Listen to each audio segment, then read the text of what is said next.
They knew they were fighting for America. I'll show them America.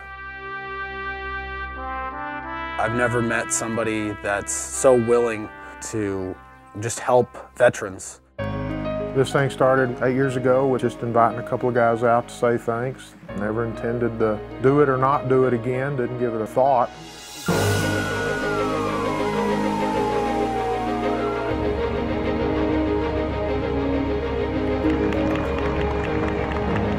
"280 wounded, injured veterans coming out and trying to say thanks to them.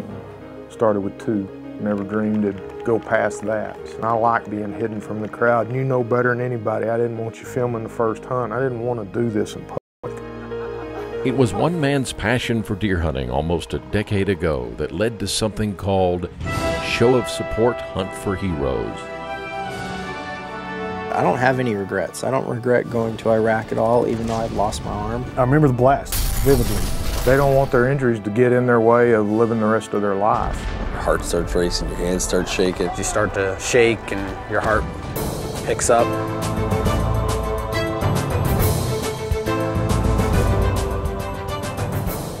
We're not politically correct, we just have common sense. Unscripted, unfiltered, unfaltering.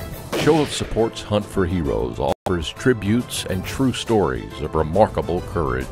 It's made me and some of these other guys, tear up. Had to fight back tears almost. And I was hit again with a piece in the back, which is still there, and a piece of shrapnel went through my right arm. If these terrorists could come in your bedroom, they'd kill you, your wife, and your kids. And that's what these men are fighting to protect us from, these murdering idiots. And they're taking them out so that we don't have to deal with them over here.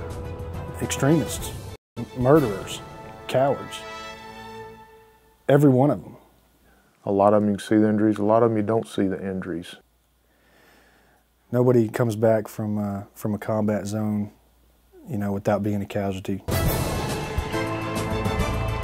Show of Support started it all just after the shock and awe bound a nation together. Now, years of footage portraying wounded veterans, deer stands, and standing ovations.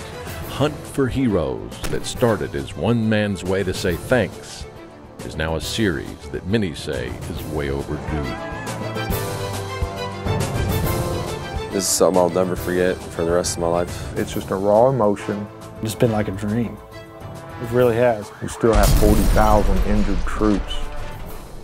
It's going to take a while to get around all of them, but there's no quitting. It'll never stop as long as I'm breathing.